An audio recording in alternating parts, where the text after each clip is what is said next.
विनोद म्हणजे काय? त्याचे प्रकार कोणते? विनोद कशातून निर्माण होतो?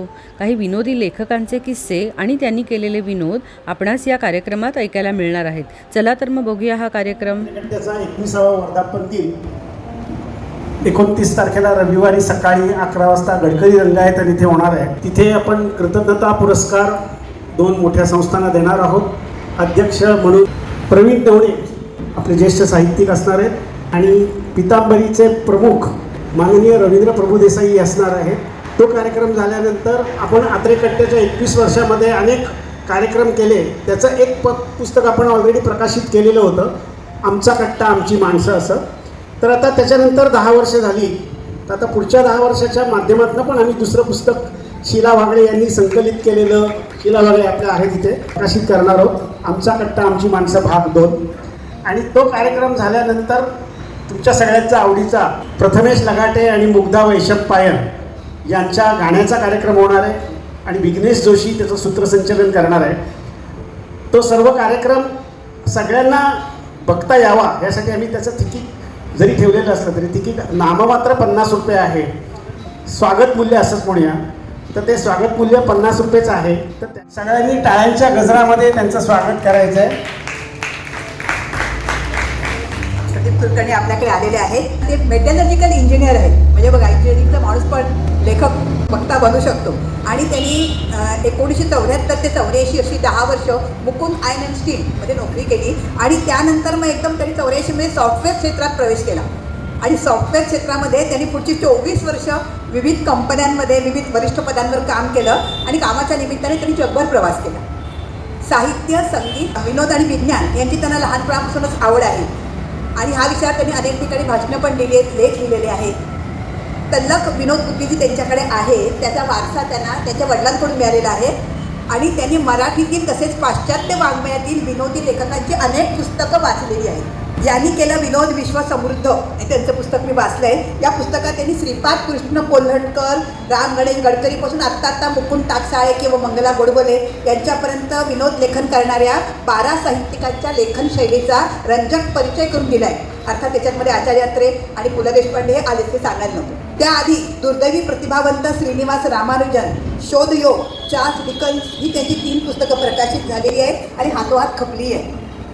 यातील शोधयोग पुस्तकाला 2008 सालचा पुणे मराठी ग्रंथ संग्रहालयाचा स्वातंत्र्यवीर सावरकर पुरस्कार मिळालेला आहे.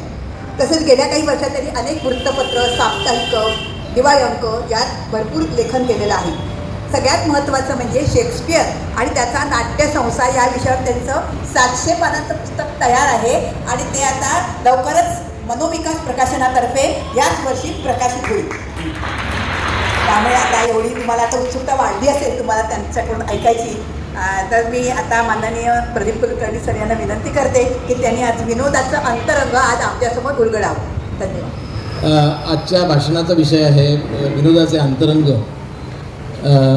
या विषयावर बोलण्यासाठी मला ज्यांनी आमंत्रित केलं त्या यामिनी पानगावकर आणि संपदा वागळे आणि आत्रेकट्ट्याचे इतर पदाधिकारी यांचे मी सुरुवातीलाच आभार मानतो. विनोदाचे अंतरंग या विषयावर बोलणार मी म्हणल्यानंतर तुम्हाला नक्कीच काही विनोद सांगणार आहे. पण तासभर नुसतं विनोद सांगून जर मी गेलो तर तुमचं मनोरंजन नक्की होईल, पण हाताला खूप काही लागणार नाही. म्हणून मला असं वाटलं की विनोदाचे अंतरंग उलगडण्यासाठी, म्हणजे नावातच खरं ते सूचित आहे की थोडंसं मी विनोदाच्या खोलात जाणार आहे. आणि विनोदाची निर्मिती कशी होते, मुळात माणूस हसतो का, त्याच्याबद्दलचे जे वेगवेगळे सिद्धांत मांडलेले आहेत, सगळे सिद्धांत आपल्याला सांगायला वेळ नाही, पण काही सिद्धांतांचा मी उल्लेख करेन. तर मुळात माणूस हसतो का, विनोदाची निर्मिती कशी होते, त्यानंतर विनोदाचे वेगवेगळे प्रकार कोणते आहेत, विनोद निर्मितीची तंत्र कोणती आहेत, आणि मराठी साहित्यातल्या, म्हणजे आपल्या जगभराच्या साहित्याबद्दल बोलता येईल पण तो वेळ नाही आहे, पण मराठी साहित्यातले जे प्रमुख विनोदकार आहेत त्यांनी कोणते प्रकार वापरले, कोणती विनोद निर्मितीची तंत्र वापरली, आणि मुख्य म्हणजे विनोदाचं आपल्या आयुष्यातलं महत्त्व काय, याविषयी मी मुख्यतः तुमच्याशी बोलणार आहे. इतर बोलण्यात वेळ न घालवता मी मुख्य विषयाला स्पर्श करतो. मुख्य म्हणजे हास्य ही माणसाला मिळालेली या सृष्टीमध्ये देणगी आहे. फक्त माणसाला मिळालेली देणगी. म्हणजे मी आजपर्यंत प्राण्यांना, पक्ष्यांना किंवा वनस्पतींना असलेलं मी तरी काही पाहिलेलं नाही. त्यामुळे माणसाला मिळालेली ही जी देणगी आहे ती कशामुळे मिळाली असावी याच्यावर बऱ्याच जणांनी कथा सांगितलेल्या आहेत. त्याच्याही खोलात आपल्याला जायची गरज नाही. एवढं आपण समजूया की माणसाला हसण्याची देणगी मिळालेली आहे. तर याचा तर्क लावून आपण असं म्हणू शकतो की माणसाला जर हसता येत असेल तर लाखोन वर्षांपूर्वी जो आदिमानव होऊन गेला या पृथ्वीवर तो सुद्धा हसला असला पाहिजे. पण आदिमानव कशा करता हसला असेल? आता आपल्याकडे काही अर्थातच त्याचे पुरावे नसणार लाखो कोट्यवधी वर्षापूर्वीचे, त्यामुळे त्याच्यावर सुद्धा बरेच सिद्धांत लोकांनी मांडलेले आहेत. त्यात एक सिद्धांत असा आहे, आणि तो आत्र्यांनी मांडलेला आहे त्यांच्या पुस्तकामध्ये, की आदिमानवाने जेव्हा त्या शत्रूशी लढाई केली आणि त्या शत्रूचा निपात केला आणि तो जेव्हा त्या शत्रूच्या छाताडावर जाऊन बसला, तेव्हा त्याला इतका आनंद झाला, इतका विजयोन्माद झाला, की त्या अत्यानंदाच्या पोटी त्यांनी मारलेली आरोळी हे जगातलं पहिलं हास्य असावं, असं त्यांनी म्हटलेलं आहे. अर्थात या हास्यामागे क्रौर्याची आणि सुडाची भावना होती, की मी त्याला हरवलं, मी त्याला मारलं आणि मी त्याच्या छातीवर बसलो, यामध्ये क्रौर्य आहे. त्यामुळे या प्रकारचे जे हास्य आहे हे रानटी आणि असंस्कृत प्रकारचा हास्य होता असं म्हणायला हरकत नाही. पण उत्क्रांतीच्या प्रक्रियेमध्ये, ज्याबद्दल डार्विननी बरंच लिहिलेलं आहे, त्या उत्क्रांतीच्या प्रक्रियेमध्ये माणसाची जी काही प्रगती होत गेली, अतिशय हळूहळू, उत्क्रांतीचा अर्थच हळूहळू प्रगती होत गेली, ती या प्रक्रियेमध्ये माणूस अधिक प्रगत झाला आणि मग तो कुणाच्या छातीवर बसून हसण्यापेक्षा मानवी स्वभावातील दोषांना आणि समाजातील विसंगतींना हसायला लागला. विसंगती म्हणजे काय हे कळण्यासाठी आपल्याला मुळात सुसंगती म्हणजे काय हे माहिती असणं आवश्यक असतं. विनोदाचा आत्मा हा मुळी विसंगती असतो. विसंगतीमधूनच विनोद निर्माण होतो. जगातला सगळा विनोद, म्हणजे मराठी साहित्य घ्या, कुठलंही पाश्चात्य विनोदी साहित्य घ्या, त्यातला विनोद हा विसंगती म्हणून निर्माण होतो. सुसंगतीचा साधा सरळ अर्थ असा की लहानपणी, आपल्या अगदी बालपणी म्हणा, आपल्या आईवडिलांनी किंवा आपल्या शिक्षकांनी आपल्यावर काही संस्कार केलेले असतात. त्यानंतर आपण समाजात वावरतो तेव्हा निरीक्षण केलेलं असतं आणि साधारण लोकांच्या रीतीभाती, त्यांचे बोलण्याच्या पद्धती, त्यांच्या खाण्याच्या पद्धती, त्यांचे आचारविचार, त्यांचे पोशाख इत्यादी आपण निरीक्षण केलेलं असतं. आईवडिलांनी शिकवलं असतं, पालकांनी, आपलं शिक्षकांनी शिकवलेलं असतं. आणि त्यामुळे काय चांगलं आणि काय वाईट, किंवा काय इष्ट आणि काय अनिष्ट, किंवा काय चूक आणि काय बरोबर, याचे इतके संकेत आपल्या डोक्यात निर्माण झालेले असतात. अरे तू असं करू नकोस बरं का, असं आई सांगते, हे असं बरं दिसत नाही, तर तू असं कर मग ते बरं दिसेल.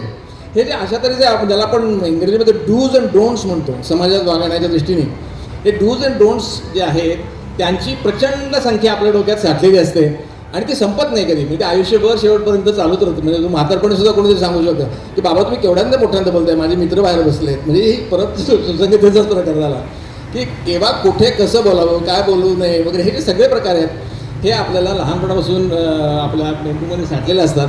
त्याला आपण सुसंगती म्हणतो. तर या सुसंगतीभोवती आपण समजा एक चौकट टाकली तर त्यातल्या सगळ्या गोष्टी आहेत त्या सुसंगत. पण या सुसंगतीच्या चौकटी बाहेरचं जर आपल्या काही दृष्टीला पडलं की जे आपण कधी ऐकलेलं नव्हतं, पाहिलेलं नव्हतं, वाचलेलं नव्हतं किंवा आपल्याला शिकवलेलं नव्हतं, तर ते आपल्याला विसंगत वाटतं. तर अशी विसंगती जेव्हा दिसते तेव्हा विनोदबुद्धी असणारा माणूस त्या विसंगतीवर नेमकी मिश्किल टिप्पणी करतो आणि त्यातून विनोद निर्माण होतो. तुम्हाला मी एक उदाहरण देतो की विसंगत म्हणजे काय याचं. की साधी गोष्ट, आपण जेव्हा नाटकाला जातो, नाटक पाहायला, तेव्हा नटाला जर समजा दाढी मिशा लावलेल्या असतील, चिकटवलेले असतील, तर त्या रंगमंचावर किंवा रंगभूमीवर गळून पडू नयेत. तर कोणी कवळी वापरत असेल तर ती ऐकवणी बाहेर येऊ नये, कोणी सुरुवात घातली असेल तर ती फाटू नये. तर हे सगळे जे प्रकार आहे हे सुसंगतीमध्ये बसतात. तर या विरुद्ध जर काही घडलं, चुकून कोणाचं दाढी मिशा निघाल्या, तर प्रेक्षकांमध्ये हास्याचा स्फोट होतो. म्हणजे भारतामध्ये ज्याला आपण सुसंगत म्हणतो त्याला पाश्चात्य देशात म्हणतीलच असं नाही. अर्थात काही बाबतीत ते सगळीकडे सारखं असतं, पण काही बाबतीत ते वेगळं असू शकतं. याचं कारण असं की संस्कृती वेगळी आहे. उदाहरणार्थ बघ, स्त्रियांनी सिगरेट पिऊ नये, पेवडू नये, हा आपल्याकडे पूर्वापार चालत आलेले संकेत आहे. आता भारतात सुद्धा आपल्याला दिसतात स्त्रिया, पण पाश्चात्य देशात सर्रास पितात किंवा पाश्चात्य देशात स्त्रिया मद्य पितात. म्हणून मी म्हटलं की सुसंगतीच्या कल्पना या देशाकडे बदलतात. पण साधारण सुसंगती म्हणजे काय कळतं, तर माझा एक मित्र ठाणे ईस्टला राहायचा पूर्वी, बऱ्याच 50 वर्षापूर्वीची गोष्ट आहे. तर अजिता अपार्टमेंट म्हणून तिथे एक होतं पूर्वी, कदाचित ठाण्यातल्या लोकांना माहीत असेल. तर त्याच्या घराचा पत्ता सांगण्यासाठी त्याने असं सांगितलं होतं की काय बुवा, अजिता अपार्टमेंट अमुक अमुक फ्लॅट नंबर, आणि घराची आपण नेहमी खूण सांगतो, कशाच्या जवळ, काय गणपतीच्या देवळाजवळ, या शाळेसमोर वगैरे असं. तर त्याने खूण जी सांगितली ती अशी होती की माधूच्या देशी दरोच्या 12 आणि पोस्टाचा पत्ताच तसा होता. माझ्या मित्राची एक मावशी पुण्याला जायची, तर ती त्याला भेटायला म्हणून एकदा आली आणि ती काय फारसा प्रवास करत नसे, पण मला वाटतं पहिल्यांदा दुसऱ्यांदा झाली असेल. तिला काय त्याचं घर वगैरे काय कुठे तर माहीत नव्हतं, फक्त पत्ता तिने लिहून आणलेला होता. आणि पुण्यातल्या सदाशिव पेठेत राहणारी, नऊवारी लुगडं नेसलेली, कपाळावर कुंकू मोठं लावलेली गोरीपान बाई ही ट्रेननी ठाणे स्टेशनवर उतरली आणि इकडे तिकडे बघायला लागली. तर 4-5 जरा सुसंस्कृत सभ्य लोक जवळ आले. तेव्हा आजीबाई काय बघता तुम्ही, काय शोधताय? तर म्हटलं मी पत्ता लिहून आणला, मला काय ते माझं भाच्याचं घर कुठे काय तर सापडत नाही. तर कुठे राहतो तो राहतो ते मी तुम्हाला सांगते, पण मला पहिल्यांदा हे सांगा, माधूचं देशी दारूचं बार कुठे आहे? तर असं म्हटल्यानंतर त्या लोकांमध्ये हसा पिकला की 9 बाई जेव्हा माधूचं देशी दारूचं बार कुठे आहे ते सुद्धा सकाळी सकाळी विचारते आहे, म्हणजे काय? तर ते हे विसंगती त्यांना वाटते, म्हणून त्या विसंगतीमधून हास्य निर्माण झालं. तर हा मुख्य विनोदाचा आत्मा आहे आणि विसंगतीमधून हास्य निर्माण होतं. की हसू कशामुळे येतं माणसाला? तर श्रेष्ठत्वाची भावना जेव्हा माणसाच्या मनामध्ये निर्माण होते त्यावेळेला त्याला हसू होतं. हे तर सरळ आहे. पण समजा तुम्हाला न्यूनगंडच असला तर माणूस हसणार नाही, तो उदास असेल. पण ज्याला आपण खूप श्रेष्ठ आहोत असं वाटत असतं त्याला हसू येतं. हसू येतं अशातला भाग नाही, हसू येतं, आनंद होतो, छान वाटतं, हे सगळं आपल्याला माहिती आहे. तर म्हणून समजा रस्त्यावरून आपण चाललेलो आहोत आणि एखादा माणूस आपल्यासमोर अनवधानाने रस्त्या केळीच्या सालावरून पाय घसरून पडला तर आपल्याला हसू येतं. आता त्याला काही लागलं बिगलं तर आपल्याला हसू येणार नाही. तर आपल्याला निदान चेहऱ्यावर स्मितरेषा उमटते. ती स्मितरेषा का उमटते हा मुख्य मुद्दा. म्हणजे आजच्या भाषणात हे सांगणार की असं का, या प्रश्नाचं उत्तर आपण शोधणार आहोत. तर आपल्याला हसू येतं याचं कारण असं की तो पडलेला आहे आणि मी 90 अंशाच्या कोनावर जमिनीवर उभा आहे, म्हणजे मी त्याच्यापेक्षा श्रेष्ठ, तो खाली पडला. म्हणजे मी आदिमानवाची जी गोष्ट सांगितली होती ती वेगळ्या प्रकारात अजूनही आहे असे तर नाही, असं नाही की मी त्याच्यापेक्षा श्रेष्ठ, तो आदिमानव ज्याच्यासाठी असला होता की मी श्रेष्ठ म्हणून तो असला. तीच भावना आता बदलत बदलत अशा प्रकारापर्यंत आलेली आहे. तर म्हणून जेव्हा माणसाला आपण खूप श्रेष्ठ होतं असं वाटतं तेव्हा हास्य निर्माण होतं. श्रेष्ठत्वाच्या भावनेतनं नेहमी हास्य निर्माण होतं. हा सिद्धांत थॉमस हॉब्स नावाच्या एका माणसाने मांडला होता. आता तो सगळ्या प्रकारच्या विनोदाला लागू पडत नाही, हा मुद्दा वेगळा. सर्व मराठी लेखकांनी म्हणजे कोल्हटकरांपासून ते या म्हणाल्या तसं बकुंठ आचार्यांपर्यंत आणि पुढे होतील ते लेखकसुद्धा, या सगळ्यांनी इंग्रजी वाङ्मय वाचून विनोद कसा करतात हे समजून घेतलं.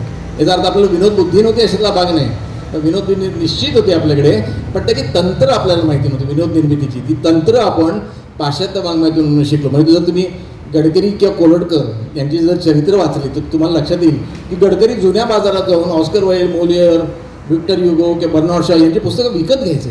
त्या अर्थ असा या सगळ्या लेखकांनी विनोदी वाङ्मय, पाश्चात्य विनोदी वाङ्मयपर्यंत वाचलं आणि मुख्यतः इंग्रज लोकांनी आपलं राज्य केल्यामुळे त्यांच्याबरोबर इंग्रजी वाङ्मय देखील आपल्याकडे आलं, ते सुद्धा त्यांनी वाचलं होतं. त्यामुळे आणि त्यातनं ते हे तंत्र शिकले. आणि फक्त फरक एवढाच झाला की विनोद कसा निर्माण करायचा आणि त्याचे प्रकार कुठले हे समजल्यानंतर ते भारतीय परिस्थितीला अनुलक्षून असतील अशा तऱ्हेचं विनोदी साहित्य त्यांनी निर्माण केलं. म्हणजे पाश्चात्यांकडनं जरी तंत्र घेतलं असलं तरी आशय हा आपल्याकडचा होता.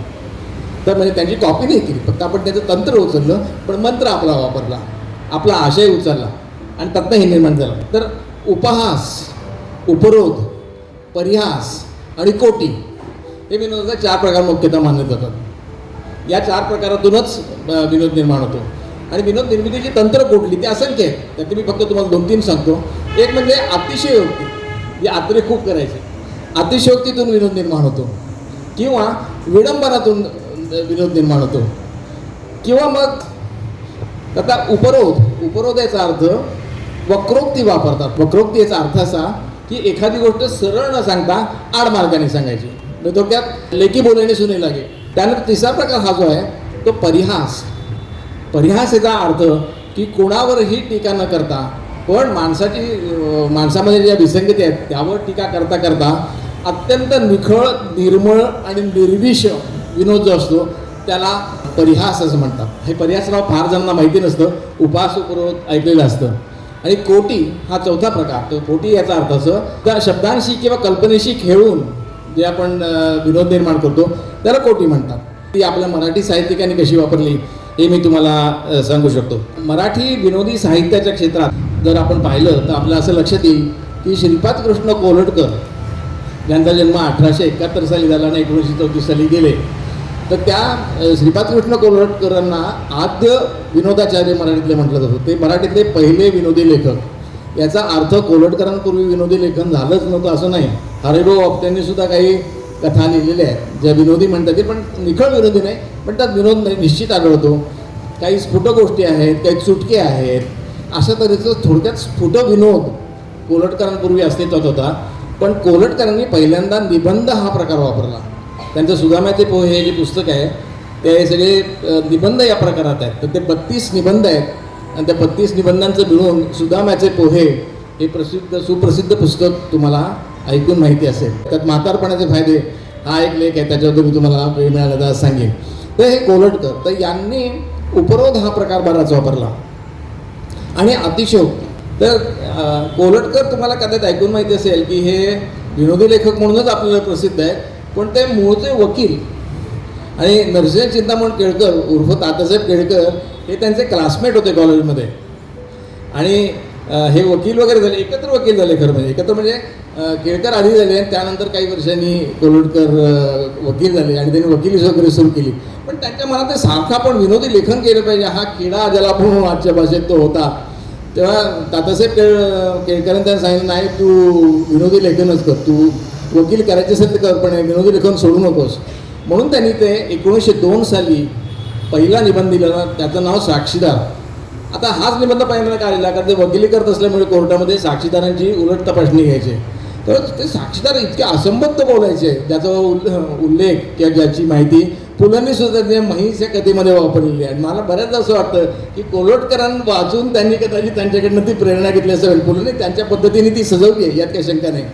पण मुळात साक्षीदारांची उलट तपासणी घेताना ते किती असंबद्ध बोलतात. म्हणजे काय रे बाबा, तू अमुक अमुक ठिकाणी झालेला अपघात पाहिलास का, किंवा ते भांडण झालेलं तू पाहिलंस का, किंवा कुणी कोणाचा खून केला तो तुझ्या डोळ्याने पाहिलास का, असं जर साक्षीदाराला विचारलं मग तो सांगायला सुरू होतो, नाही काय झालं, मी त्या दिवशी सकाळी उठलो, असा चहा वगैरे घेतला, त्यानंतर चंबाखू तोडत बसलो तो हातावर, काय उद्योग नव्हतं. तडक मित्र आला, तो म्हणला त्याला जरा बाहेर पडूया, म्हणून मी तिथं बाहेर पडलो. मग आम्ही जायला निघलो. आता आता आमचं दुसरा आणखीन एक मित्र म्हणला, अरे ते म्हणला त्या शेजारच्या घरामध्ये काहीतरी कपाट मोडले, काय झालं बघून या. इतकं त्याला आंबण लावतात. अरे शेवटी ते वकील वैताग, तू अपघात पाहिलास का, नाही ते असं झाला, असं काहीतरी ऐकलं ते काय, मी काय प्रत्यक्ष काय मी पाहिलेलं नाही. तर हा जो सगळा प्रकार आहे असंबद्ध बोलण्याचा, हा पुलंनी सुद्धा त्यांच्या महिष या कथेमध्ये फार छान वर्णन करून सांगितलेलं आहे. तर थोडक्यात साक्षीदार हा जो त्यांचा ललित निबंध आहे पहिला, तर तो अशा तऱ्हेच्या अनेक गोष्टींनी बनलेला आहे की साक्षीदार कसे बनवतात, फसवतात किंवा किती विचित्र बोलत असतात, कोणाला काही माहिती नसतं पण थापा मारायच्या. तर सांगण्याचा मुद्दा असा की साक्षीदार हा मराठी विनोदी साहित्यातला पहिला विनोदी निबंध. इथपासून मराठी साहित्य सुरू झालं. त्यानंतर मग कोलटकरांनी सुदाम्याचे पोहे हे पुस्तक लिहिलं, जे साहित्य बत्तीशी या नावाने सुद्धा पुढे प्रसिद्ध झालं. साहित्य बत्तीशी अर्थात सुदाम्याचे पोहे या नावाने. सुरुवातीला 18 लेख होते, नंतर त्या 14 लेखांची भर घातली आणि मग साहित्य बत्तीशी हे पुस्तक प्रसिद्ध झालं. तर हे कोलटकर आणि त्यांचं वैशिष्ट्य असं की ते अतिशयोक्ती करायचे. मध्ये म्हणाले ते खामगावला राहायचे कोलटकर. तर ते म्हणाले आमच्या खामगावचे रस्ते म्हणाले इतके वळणावळाचे अतिशय शार्प टर्न्स असलेले असे रस्ते म्हणाले खामगावमध्ये होते. तर म्हटलं एकदा मी त्या वळणावळणाच्या रस्त्याने चाललो असताना माझीच पाठ मला दिसायला लागली म्हणाले. तर ही जी अतिशयोक्ती आहे याला अतिशयोक्ती ही कोलटकरच करू शकायचे. पण नुसती अतिशयोक्ती करून हास्य निर्माण होत नाही, तर त्या अतिशयोक्तीला मिश्किलपणाची फोडणी द्यावी लागते. सर्व विनोदी लेखकांना याची कल्पना असते. म्हणून अतिशयोक्ती जेव्हा ते करतात तर त्यात काहीतरी मिश्किलपणा असतो, काहीतरी चावटपणा असतो, काहीतरी वात्रटपणा असतो आणि त्यामुळे मग त्यातनं विनोद निर्माण होतो. कोलटकरांची एक कोटी मला नेहमी आवडती, तुम्हाला सांगतो. ते म्हटलं माझ्याकडे एक मुस्लिम माणूस नेहमी यायचा आणि पैसे मागायचा. तर पैसे मागण्याचं कारण काय, आज माझी बायको मेली, तिला पुरायचं आहे, मला पैसे द्या. एकेदिवशी परत माझे काका पैगंबरवासी झाले, तर त्यांना पुरायचं आहे, मला पैसे द्या. असं ते 5-6 वेळा झाल्यानंतर आणखी एकदा तो आला. तर कोलटकर म्हणाले, हसनबाई हे बघ, तुमच्या सर्वांना पुरून उरतील इतके माझ्याकडे काही पैसे नाहीत.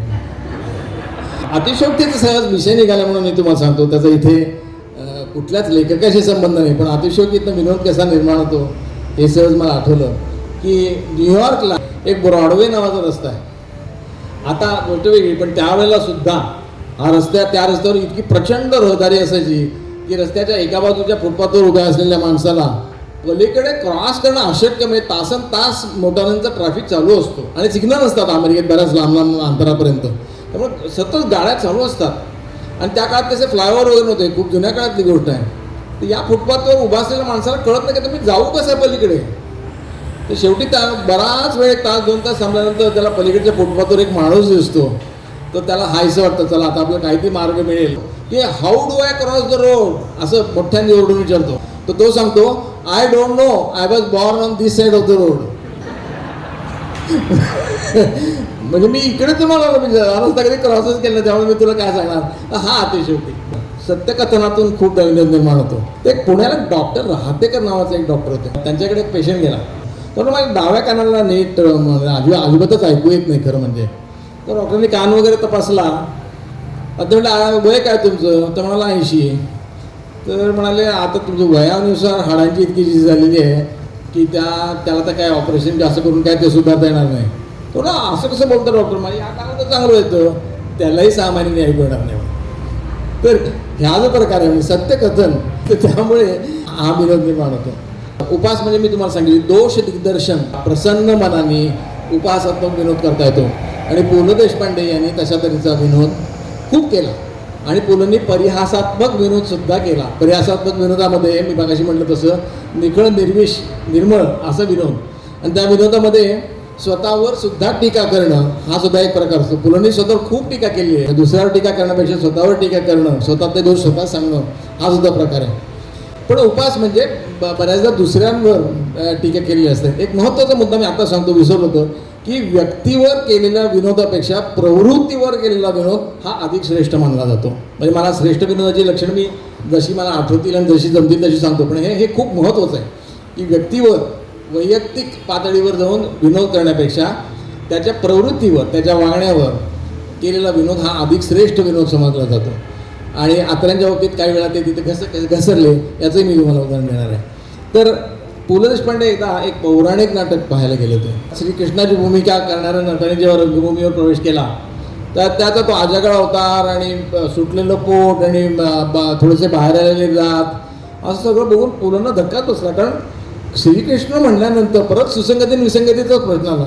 श्रीकृष्ण म्हणल्यानंतर श्यामसुंदर, रेखीव नागडोळे, हातात पावा धरलेला, तिरकीमान करून पावा जाणारा असं जे चित्र आपल्या मनामध्ये बसलेलं असतं त्यापेक्षा संपूर्णपणे विसंगत असा त्या नटाचा आविर्भाव, आवेश आणि सगळा वेश होता.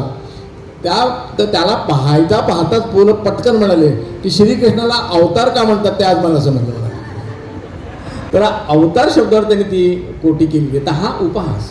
आणखीन एक मला नेहमी आठवते कोटी पुलंच्या बाबतीमध्ये, खूप कोट्या म्हणजे पुलंबद्दल, पण एक कोटी मला आठवते ती अशी की एक चित्रकार, मला वाटतं बहुतेक अनिल अवचट असावेत ते, त्यांनी मोरावर 350 चित्र काढली होती एका मोठ्या वहीमध्ये. पिसारा फुललेला मोर, झाडावर बसलेला मोर, पिसारा न फुललेला मोर, अशा प्रकारचे ते हजारो पोजेस घेतलेला मोराची त्यांनी ती चित्र काढली होती. आणि पुलंची आणि अवचटांची चांगली ओळख होती.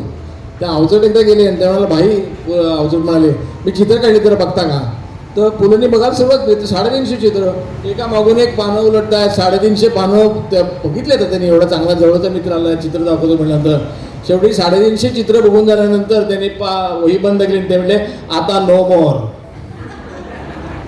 तर ही जी कोटी आहे ही रागातून आलेली नाही आहे. मी त्या नावजरांचा राग न्यायला, पण त्यांच्या मनाची अवस्था कशी झाली होती ही 350 चित्र बघेपर्यंत याचं त्यांनी विनोदी शैलीत वर्णन केलं. आता नो मोर.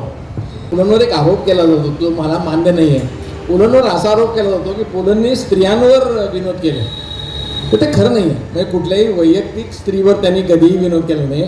पण स्त्री समूह जर आपण घेतला तर त्याच्यावर त्यांनी टीका केलेली आहे. पण तशी पुरुष समूहावर पण टीका केलेली आहे. म्हणजे उच्चभ्रू वर्गातल्या ज्या स्त्रिया असतात, ज्यांना मराठी बोलणं म्हणजे आपण मराठीवर उपकार करतोय वगैरे असं वाटतं, अशा वर्गातल्या ज्या स्त्रिया असतात, तर अशा गरीब जेव्हा एकदा पुलं गेले तेव्हा त्या कोण त्यांची ती मिकी का चिकी काय ज्या कुत्रीचं नाव असेल त्याची ओळख करून दिली. म्हणजे ओळख करून दिली कुत्रे. हे पहिल्यांदा विनोदाचे भाग आहे. हे तुझे काका बरं का? तर पुलं म्हणलं मी त्याचे काका. बघा आता काय प्रकार होतो. आणि मी तिथे येईपर्यंत म्हणजे त्या चिकीने माझ्या धोतराच्या चिंध्यावर उडवलेला होता. हा भाग वेगळा. आणि मग पुढे त्याचं चिकीचं म्हणा कौतुक सुरू झालं. आणि मग त्या बाईला म्हणा कुठेतरी जायचं होतं, माझी निघायची वेळ झालेली. तर तो कुत्र त्या बाईचा पदर धरून बसलो होतो दातामध्ये, सोडत नव्हतं तिला. तर लिव माय पदर म्हणून त्या कुत्र्याला ते सांगत होते. हे काय प्रकार आहे म्हणाले. म्हणजे लिव माय पदर म्हणजे पुलंनी इतक्या गोष्टी त्याच्यात साधलेल्या आहेत. म्हणजे लिव माय पदर हे म्हणताना फक्त लिव माय हे 2 इंग्रजी शब्द, एक पदर फक्त एक मराठी शब्द, आणि मराठीवर तुम्ही उपकार केल्यासारखे बोलताय. ही जी उच्चभ्रू वर्गातल्या स्त्रियांची संस्कृती आहे किंवा वृत्ती आहे त्या वृत्तीवर पुलंनी केलेली ही टीका आहे. विनोद हा दुःखातूनच जन्माला येतो. त्यामुळे तुमच्या विनोदाला कारुण्याचं अस्तर असतं. म्हणजे दुःख किंवा कारुण्य हे विनोदामध्ये असतंच, फक्त ते वेळोवेळी व्यक्त होतं एवढंच. पुलंची आणि आत्र्यांची विनोदाबद्दलची भूमिका खूप वेगळी होती. म्हणजे आचार्य आत्रे म्हणायचे की बोचत नाही तो विनोद कसला. माणसाचा स्वभाव त्याच्या लिखाणात किंवा याच्यात उतरत असला पाहिजे. आत्रे स्वभावाने खूप आक्रमक होते, त्यांचा विनोदसुद्धा आक्रमक होता. पण पु ल देशपांडे वृत्तीने ज्याला आपण सोबर म्हणू तसे होते, त्यामुळे त्यांचा विनोदसुद्धा सोबर होता. पण पाश्चात्य मानवामध्ये मॅकडुगल नावाचा एक विचारवंत होता. तर त्याचा सिद्धांत असा होता की सर्व विनोद जगातला हा फक्त दुःखातूनच निर्माण होतो. म्हणजे कुठेतरी दुःख असतं आणि त्या दुःखावर विनोद केला असतो. तर दुःखावर विनोद का करतो माणूस?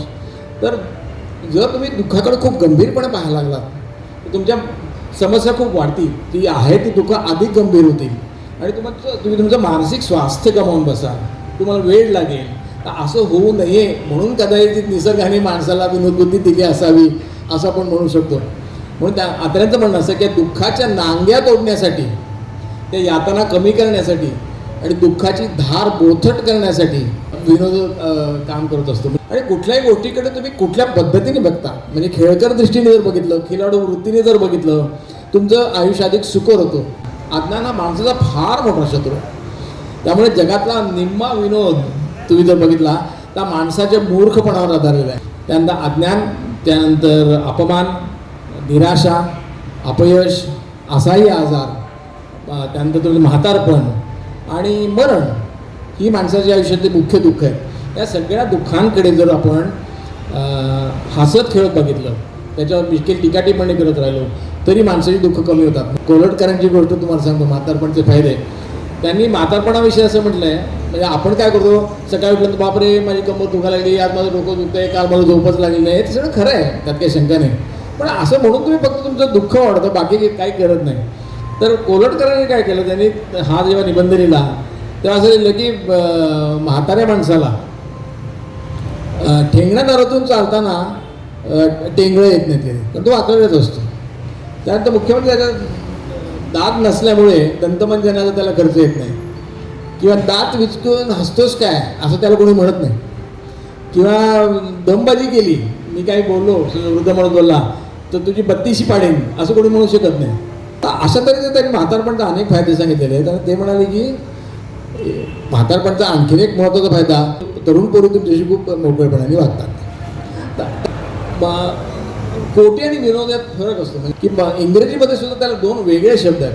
विट म्हणजे कोटी आणि ह्युमर म्हणजे विनोद. एक सुतार एकदा काम न करता आळशीपणाने बसलेला होता. सुताराच्या मालकाने विचारलं का रे काम का करत नाहीस, तर तो म्हणाला करवत नाही. तर ही करवत शब्दावर जी कोटी केलेली आहे ही शाब्दिक कोटी आहे.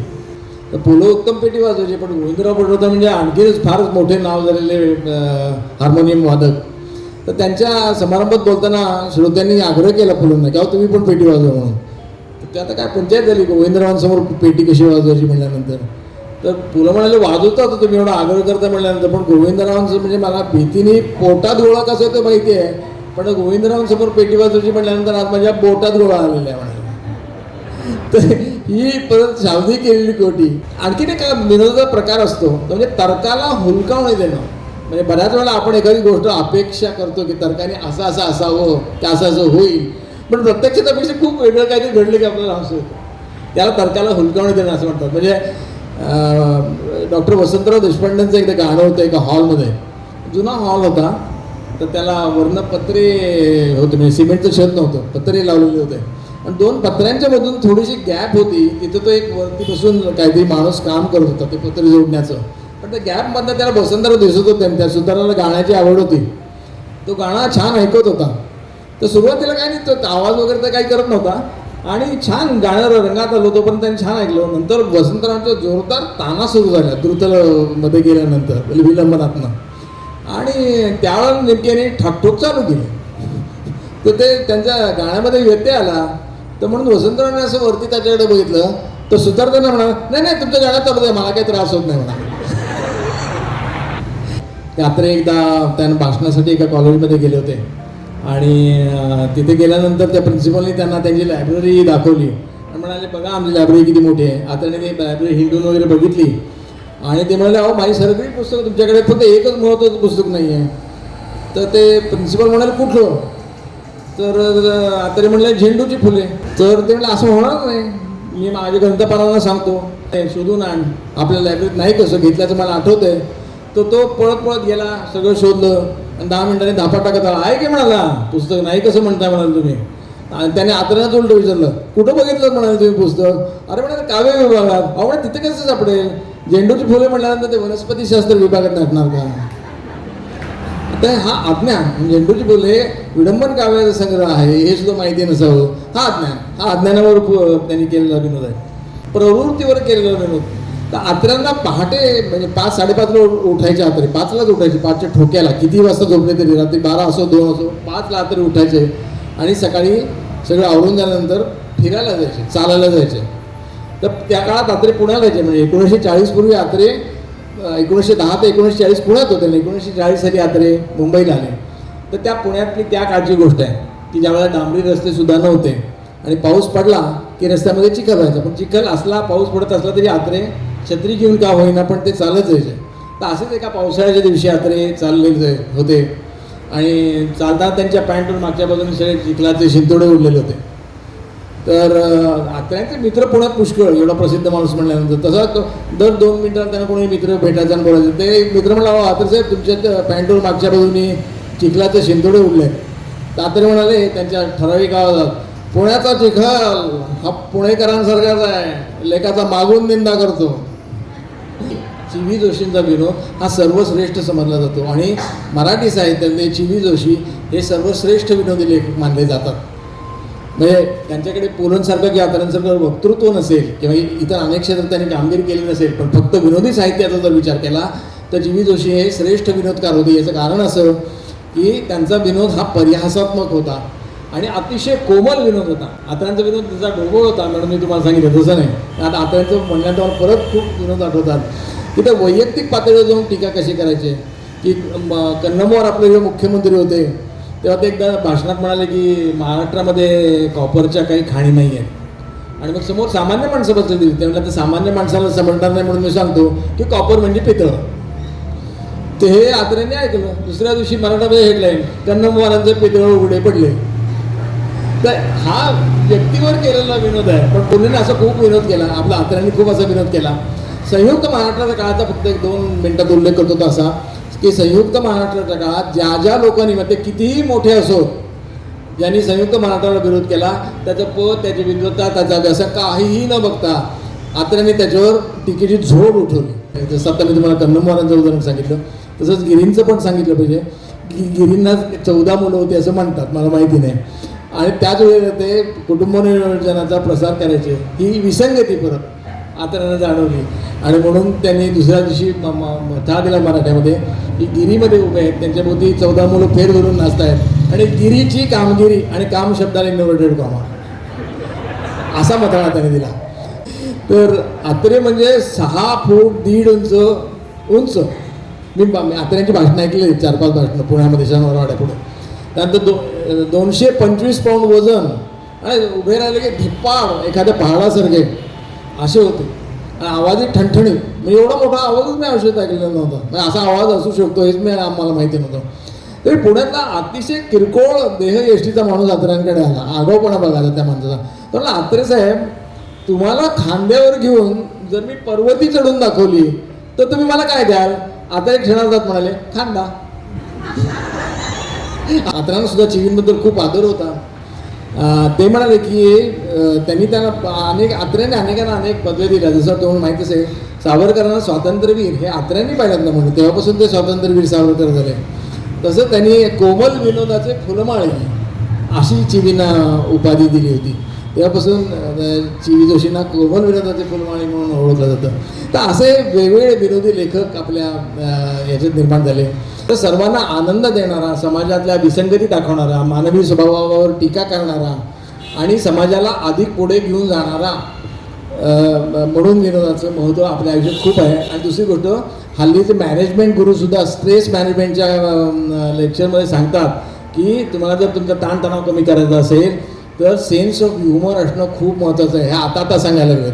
हे गडकरींनी आता 50-60-80 वर्षापूर्वी सांगून ठेवलेलं आहे. सुदाम्याचे पोहे आणि हे लिहिलेलं कोलटकरांनी पुस्तक आणि रिकामपणची कामगिरी हे गडकऱ्यांनी लिहिलेली पुस्तक ही या दोन मराठी पुस्तकांनी मराठी साहित्यात विनोदाची मुहूर्तमेढ रोवली असं म्हणायला हरकत नाही. आणि तेव्हापासून विनोदी साहित्याचा कोल्हटकरांच्या आधी मराठी साहित्यात विनोदाला स्वतंत्र स्थान नव्हतं. कोल्हटकरांच्या उत्कृष्ट लिखाणामुळे विनोदी साहित्य असं स्वतंत्र दालन मराठी साहित्यात निर्माण झालं. तर कोल्हटकर शिमगा नावाचं लेखलं आहे, होळी नावाचं लेखलं आहे. तर शिमगा नावाच्या लेखामध्ये त्यांनी ते सगळं वर्णन केलं, म्हणजे बोममान वगैरे सगळं त्याविरुद्ध त्यांनी विनोद केलेलाच आहे. पण होळीमध्ये लाकडं पेटून टाकायची आणि त्याचा सत्यानाश करायचा काय असेल त्याला काय ती परंपरा असेल, पण ते लोक इतक्या टोकाला नेतात की त्याचा कोल्हटकरांना खूप राग यायचा. तर त्यांनी कोल्हटकरांची पद्धत अशी होती की आपण जणू काही या अनिष्ट प्रथेच्या बाजूचे आहोत, म्हणजे ही प्रथा मला पटलेली आहे असं दाखवायचं आणि मग शालजोडीतले हाणायचे, अशी त्यांची ती पद्धत होती. म्हणजे उदाहरणार्थ त्यांनी होळी या लेखात असं लिहिलेलं आहे की म्हणजे आम्ही आणि आमचे सगळे मित्र होळी सुरू व्हायच्या आधी 8 दिवस कामाला लागायचो. म्हणून तर लाकडं काय इतकी मिळायचं नाही, जेवढी मिळतील तेवढी लाकडं आम्ही जमवायचो. पण मग जशी होळी जवळ यायची तसं कोणाचं फाटक पळव, कोणाचा टांग्याचं चाकच काढून घे, कोणाचा चौरंग पळव, कोणाचं पोळपाट लाटणं, खुंटी भोवरा अशी सुद्धा आम्ही गोष्टीमध्ये जमा करायचो. तर म्हणाले होळी टाकून आम्ही होळी पेटवली, म्हणजे हे सगळं आम्ही केलं असं सांगायचं. पण प्रत्यक्षात ते सांगताना वाचकांना हे कळतं हे सगळं अनिष्ट आहे, हे बरोबर नाही, असं केलं नाही पाहिजे. हे जर कोल्हटकरांनी चिडून सांगितलं असतं काय ते मूर्ख काय कोणाची फाटकं पळवतात काय करतात असं कुठं करतात का, तर त्यातली गंमत म्हणजे लोकांनी करायचं तर केलंच असतं. पण विनोदाच्या माध्यमातून सांगितल्यानंतर एक तर तुम्हाला तो विरंगुळा होतो, मनोरंजन होतं आणि प्रबोधन होतं. म्हणून विनोदाचं कार्य म्हणजे विनोद मनोरंजन तर करतोच पण प्रबोधनही करतो, इष्ट अनिष्ट सांगतो आणि विसंगतीमधून सुसंगतीचा मार्ग तुम्हाला दाखवतो. म्हणून विनोदाचा आपल्या आयुष्यातलं खूप महत्त्व आहे. धन्यवाद. विनोदाचे प्रकार चिवी जोशींपासून पु ल देशपांडे असतील, अत्रे असतील, एवढ्या सगळ्या लोकांचे जे विनोद आहेत ते विनोद आपल्याला कळल्यानंतर आपल्याला पुन्हा ती पुस्तकं वाचावीत हा एक त्यांनी आपल्या सगळ्यांमध्ये एक वाचक पण जागवलेलं आहे असं मला वाटतं. आणि ह्या विनोदी याच्यामुळे आणि आपण असं म्हणतो ना की टवाळा आवडे विनोद असं रामदास स्वामींनी म्हटलं आहे, किंवा त्यांनी असं सांगितलं की विनोद हा दुःखावरती तुमच्या औषध असू शकत नाही, पण मी तर म्हणतो ती प्रिव्हेंटिव्ह ट्रीटमेंट आहे. म्हणून तर आजकाल सगळीकडे हास्य क्लब निर्माण झालेले आहे. आणि हास्य क्लब निर्माण करण्याचं कारण काय आहे की हल्ली आपण आपल्या घरीसुद्धा एकमेकांच्या समोर बघूनसुद्धा हसत नाही. एवढे सगळे लोक सिरियस चेहरा करून असतात. म्हणजे पुण्यावर नेहमी असं म्हणतात की पुण्याला नाटक करायला गेलो किंवा काही करायला गेलो तर असं सूचना करतात की तुम्ही हसलात तर खळखळून हसा. म्हणजे आम्ही गालातल्या गालात हसून त्या हास्याचं रेशनिंग करू नका असं सुद्धा लोक म्हणतात. तर ते तसं आपण रेशनिंग करता आयुष्यामध्ये आपण हसत राहिलं पाहिजे. हसत राहिलं तर तो प्रिव्हेंटिव्ह तुमचा जो रोग असेल तो दूर पडेल आणि त्या येणाऱ्या ताणतणावापासून स्ट्रेस हा सगळ्यात मोठा आजचा दोष झालेला आहे. आणि स्ट्रेसवरती औषध म्हणजे डॉक्टरसुद्धा जसं त्यांनी सांगितलं मॅनेजमेंटमध्ये सुद्धा आज लोक सांगतात की तुम्ही ह्युमरकडे जा. पण ह्युमरकडे जाणं आणि त्याच्यानंतरसुद्धा बरेच वेळेला असं होतं की जी लोक हसत नाहीत ती लोक स्वतःला अतिशय विद्वान समजतात. कारण त्यांना असं वाटतं आपण जर हसलो तर आपलं विद्वत्ता कमी होईल का काय. पण मी तर म्हणतो तुम्हाला विद्वान असाल तरच विनोद कळेल. कारण विनोद कळायलाच तुम्हाला खरी बुद्धी लागते. कारण बुद्धी हा बुधाचा बुध ग्रह आहे, त्याचा कारक ग्रह आहे. म्हणजे कारण मी ज्योतिषी असल्यामुळे सांगतो. आणि तो बुध ग्रहाला हे कळावं लागतं की त्यातला पंच काय आहे. तो पंच कळला तरच तुम्ही विनोद करू शकाल. आणि आजही आपला बुधवारच आहे. आमचा आत्रेकट्टाही दरवेळेला बुधवारीच असतो. त्याचंही कारण कदाचित हेच असेल की आम्ही सतत ताजेतवाने असतो. या विनोदामुळे म्हणा किंवा याच्यामुळे आम्हाला कधीच वय झालेलं असं वाटत नाही. त्यामुळे आज तुम्ही पुन्हा आम्हाला या हास्यामध्ये रंगवलं त्याबद्दल तुमचा आभार मानतो. आणि मी अंजली कणवंदेला विनंती करतो की तिने त्यांचा सत्कार करावा. अंजली.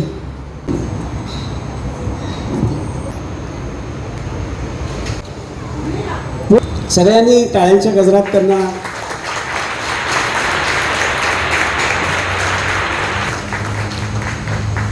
धन्यवाद. कुलकर्णी सर, पुन्हा आपण तुम्ही म्हटलात तसं कोणत्या वेगळ्या विषयावरती बोलायला तुम्ही परत यावा असं आमची इच्छा आहे. पुन्हा एकदा आपला रविवारचा जो कार्यक्रम आहे आत्रेकट्ट्याचा 21वा वर्धापन दिन त्या दिवशी आपण हे जे 21 वर्ष हे जे कार्य केलं, म्हणजे आम्ही हे बघितलं नाही की किती लोक येत आहेत. 50 दर्दी असावेत का गर्दी असावी, तर आम्हाला दर्दी लोक आवडतात आणि तुम्ही इकडे येऊन आमचा कार्यक्रम नेहमी यशस्वी करता, त्याबद्दल तुमचेही आभार. आणि असे 21 वर्ष आपण काढली, त्या 21व्या वर्षाचा वर्धापन दिनाचा कार्यक्रम आपण मात्र गडकरीत करणार आहोत. आणि या कार्यक्रमाबरोबरच सामाजिक जबाबदारी म्हणून कृतज्ञता, ज्या काही बऱ्याचशा संस्था आहेत त्यांना कृतज्ञता पुरस्कार आमच्या संस्थेतर्फे, म्हणजे काही लोक देणगी देणारे भेटले, त्यांचा आणि ज्यांना देणगी द्यायची आहे असा समन्वय आम्ही घडवून आणलेला आहे. तर तो कार्यक्रम कृतज्ञता पुरस्काराचा कार्यक्रम आणि 21व्या वर्धापन दिन असं करणार आहोत. तसंच दुसरं पुस्तक म्हणजे आचार्य अत्र्याकट्ट्याचे जे काही कार्यक्रम झाले त्याचं संकलन जे केलं ते आपल्या शीला वागळे, त्यांनी 1 मिनटं उभं राहावं, त्यांनी त्याचं संकलन केलं. त्या पुस्तकाचं प्रकाशनही आपण करणार आहोत. आणि त्याच्यानंतर सगळ्यात जास्त तुम्हाला आवडेल असं, म्हणजे हाही कार्यक्रम आवडेलच, त्याच्यानंतर प्रथमेश लगाटे आणि मुग्धा वैशंपायन यांच्या गाण्याचा कार्यक्रम आहे आणि विघ्नेश जोशी त्याचं सूत्रसंचलन करणार आहे. आणि या कार्यक्रमाला आम्ही नाममात्र 50 रुपयेच तिकीट ठेवलेलं आहे. तर आपल्या सगळ्या रसिकांना त्याचा लाभ घ्यावा म्हणून तिकीट विक्री आज इकडे सुरू ठेवलेली आहे. तर तुम्ही ती तिकीट विक्रीच्या दृष्टीने तुम्ही तिकीटं घ्यायला इकडे जावं. आणि स्मिता पुंक्षे आहेत त्या तिथे असतील, तर शांतपणे हा कार्यक्रम झाला की जावा. आता आपला शेवटचा कार्यक्रम होणार आहे राष्ट्रगीत, तर स्मिता राष्ट्रगीत म्हणेल. आणि पुढला आपला महत्त्वाचा कार्यक्रम रविवारीचा आहे, लक्षात ठेवा. जनगण मन अधिनायक जय हे भारत भाग्य विधाता. पंजाब सिंध गुजरात मराठा द्राविड उत्कल वंग विंध्य हिमाचल यमुना गंगा उच्चल जलधि तरंग. तव शुभ नामे जागे तव शुभ आशीष मागे. गाये तव जय गाथा जनगण मंगलदायक जय हे भारत भाग्य विधाता. जय हे जय हे जय हे जय जय जय जय हे.